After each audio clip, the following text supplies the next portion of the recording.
Good morning. Let us pray. Heavenly Father, we commit to you our time together as we study your words. May your anointing be upon your servant. Speak to our hearts. Speak in my heart, O Lord God. Bless our time studying your words, O Lord. In Jesus' name, amen. Lesson on Life, Part 10. Why good works cannot redeem anyone from sin? Bakit nga ba yung mabuting gawa ay hindi ito batayan upang tayo ay maligtas o mapatawad ang ating mga kasalanan? Tignan natin ng pansin yung inaral natin ng nakaraang aralin. What are the two types of men and their destination? First, the one who believes in the Son has eternal life. It means the first one, the one who believes in the Son, the destiny, that person will have eternal life. Definitely, that is heaven. Then second, the one who rejects the Son, the one who rejects Jesus Christ, will not see life. So it means that that person who will reject Jesus Christ will definitely go to hell. So that is what is saying in John chapter 3 verse 36. What word in this verse emphasizes that eternal life is not by works? For the wages of sin is death, but the gift of God is eternal life in Jesus Christ our Lord. It is so clear stated in Romans chapter 6 verse 23 that eternal life will only be came from Jesus Christ, who died on the cross and who resurrected on the third day. If eternal life is a gift, why it is impossible to earn eternal life through good works? It says in Romans chapter 4 verse 4, "Now to the one who works, wages are not credited as a gift, but as an obligation." It's something like this. When we are working, nagtatrabaho tayo, meron tayong sweldo. So meaning yung sweldo natin, hindi ito regalo. Same manner with good works. Our good works is like pinagtatrabahuhan natin para magkaroon tayo ng salvation. But hindi nga ganon ang ibig sabihin. So, yung salvation natin is a gift. It's a free gift, and it's not because of good works that we will have that salvation.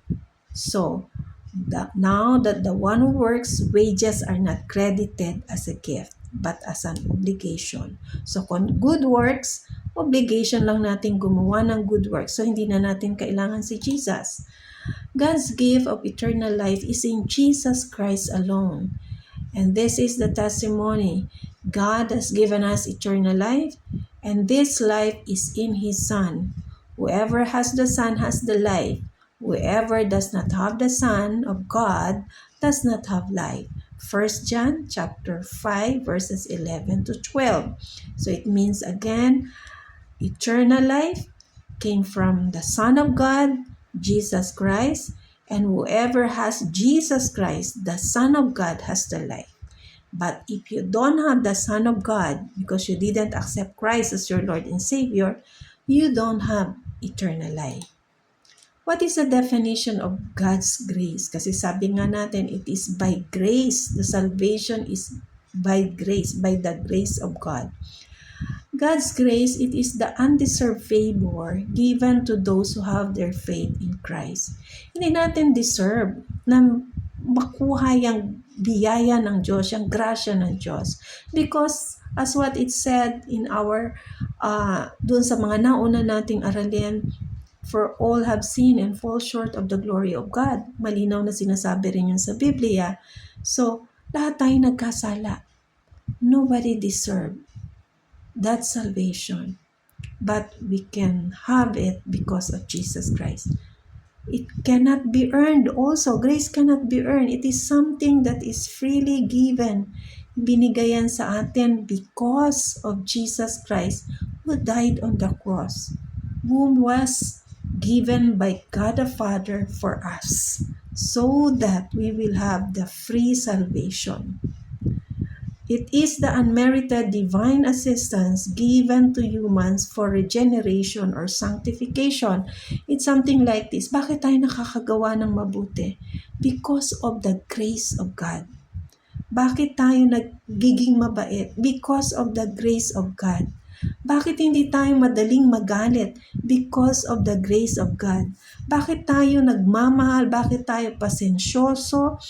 Because of the grace of God. Pero kung hindi grasya ng Diyos ang pagbabatayan natin at good works, hindi na natin kailangan ng Diyos kasi sasabihin lang natin na kaya na natin. What is the only basis of God's salvation? Sabi sa Titus chapter 3 verse 7, so that having been justified by His grace, we might become heirs having the hope of eternal life. Tayo ay tagapagmana ng walang hanggang buhay na sa biyaya ng Diyos because of Jesus Christ. Since God's grace is the basis of God's salvation, what is excluded? Kung ang biyaya ng Diyos, ang batayan ng kaligtasan, ano ang hindi kasama? So, in Romans 11, chapter 6, and if by grace, then it cannot be based on works. If it were, grace would no longer be grace. Kung ang base o ang basis ng salvation ay good works, hindi na natin kailangan ng grace or ang grasya. Hindi na siya grace, hindi na siya God's grace. Kung ang base ng salvation natin ay ang good works. Kaya nga may mga tinatanong, sa langit ka ba tiyak na makakarating? May mga sumasagot, siguro po kasi mabait naman ako. So hindi sigurado. Samantalang sinasabi sa Biblia na napakalinaw. Those who accepted Christ as their Lord and Savior will have the eternal life. Those who have the Son has the life. If good works can bring us to God, what is the purpose of the cross? I do not set aside the grace of God, for if righteousness could be gained through the law, Christ died for nothing. That's what it says in Galatians 2:21. Walang silbi ang pagkamatay ni Jesucristo sa cross kung ang batayan natin ng kaligtasan ay ang pagsunod lamang doon sa batas o pagsunod doon sa 10 Commandments. No? Hindi ko sinasabing hindi natin kailangan sumunod sa batas. Ang pagsunod sa batas ay kailangan, pero ito ay resulta ng biyaya ng Diyos dahil tinanggap natin si Jesucristo sa buhay natin bilang Panginoon at sariling tagapagligtas. Grace plus faith in Jesus Christ equals salvation. Question to ponder, how many times did God pick you up? Ilang beses ka bang nagkamali at ilang beses ka rin gustong ibangon ng Diyos? How many times did you let Him down? Ilang beses mo rin siyang hindi pinakinggan at binaliwala? Are you walking with God's daily sufficient grace? Lumalakad ka ba araw-araw ayon doon sa sufficient grace ng God, sa sapat na biyaya ng Diyos? Sabi sa 2 Corinthians 12:9, God says, my grace is sufficient for you and my power is made perfect in weakness. Kapag pinapakita natin sa Diyos na hindi natin kayang gawin, na ipakikita ngayon ng Diyos ang kanyang kalakasan, hindi ang kalakasan ng tao. Words to ponder. Proverbs chapter 4 verse 23. Guard your heart above all else, for it determines the course of your life. The Bible refers to the heart as the center of our being. Solomon is giving us one of the most important practical duties of the Christian life. All other duties pale in comparison to guarding our hearts, for our hearts affects everything we are, everything we say, and everything we do. Kapatid, did you accept Christ as your Lord and Savior? Kung hindi pa, sabayan mo ang panalangin ito sapagkat kailangan mo si Jesucristo sa buhay mo upang mabago ka at magkaroon ka ng buhay na walang hanggan. Lord Jesus, I need you. Thank you for dying on the cross for my sins. I confess all my sins. I now accept you in my life to become my Lord and Savior. Thank you for forgiving my sins and giving me eternal life through Christ Jesus. Please take control of my life and make me a kind of person you want me to be. In Jesus' name, Amen.